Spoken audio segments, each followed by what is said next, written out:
Be advised, this video is brought to you by Wuthering with Shield. A lot of people have been telling us that the Wuthering Waves will be dead on arrival. And yeah, I think that is true. And what Tectone said about the Wuthering Waves not being dead on arrival is wrong. But we'll get into that later in the video. So, if this video ever gains some traction... When people say that shit, it's so cringe. Like, oh my god, if this video ever blows up, can you just say, make sure to like the video like a normal person? Cringe.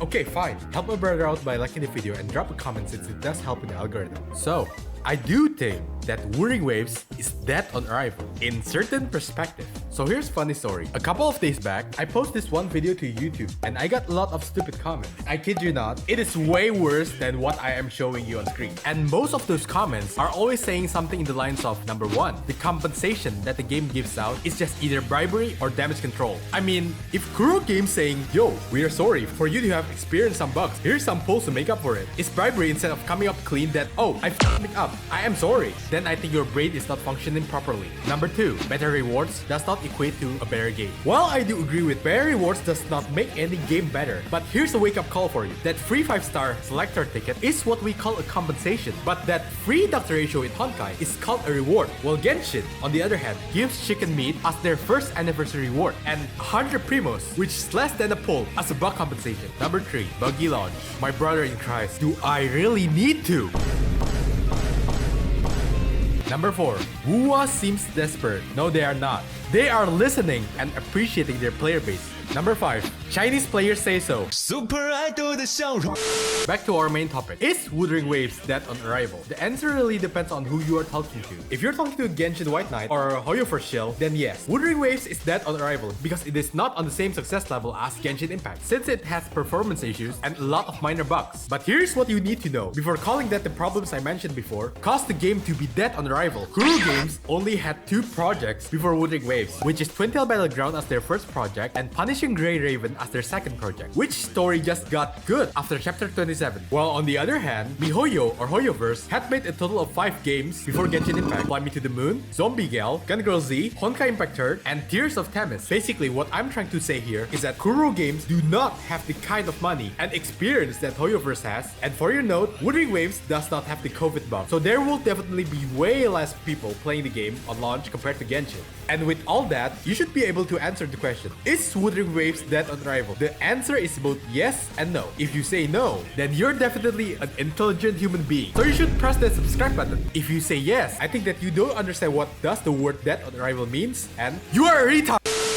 So for you people who kept calling that Wuthering Waves is dead on arrival, let me dumb it down for you so that this become an idiot-proof explanation. You see here, Wuthering Waves has reached their 30 million pre-registration milestone, and let's do some of the most idiotic assumption here. Out of those 30 million players, half of them changed their mind and did not even want to play the game, and a quarter of that decide that mint picking is still way better than Wuthering Waves. And here is one last stupid assumption. Half of them decide that the game is stupidly unplayable because of the bugs and performance issues. That is 5 million players left. So here on screen is the definition of a dead game. So this might sound like a very stupid comparison, but hear me out. Rainbow Six Siege has 38,000 active players and is never considered a dead game. Siege and wuwa is both an online live service game. The one difference I would like to talk about here is that Siege in its core is a multiplayer game and Wuthering Waves in its core is a single player game. Following the idiotic assumption I made before, how can Siege, a multiplayer game with 38k players, not considered dead, but Wuthering Waves on the other hand, a single player game with 5 million players considered dead on arrival? Now let me explain why I think Tectone is wrong. Tectone never said that Wuthering Waves is broken on arrival, and the game does seem broken with all of this login, audio, voiceover, stuttering, and other minor issues. But the question is, does all of that even matter? The game is delivered in, let's say, a cluster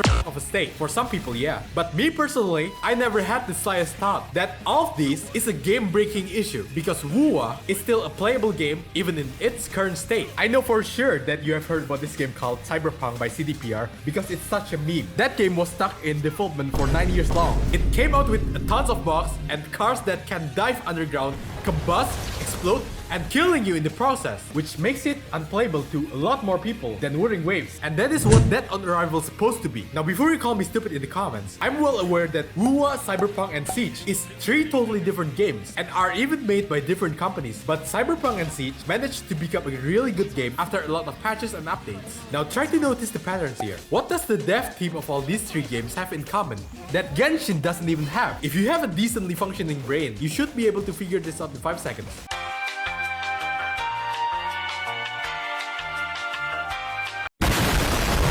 Exactly! 2 ears and a decently functioning brain. So TLDR of this video, I think that Wuthering Waves is not dead on arrival, but it is broken on arrival, which doesn't even matter because I really believe that from here on out, Wuthering Waves can only get better. So if you agree with my takes, then leave a like and press that subscribe button.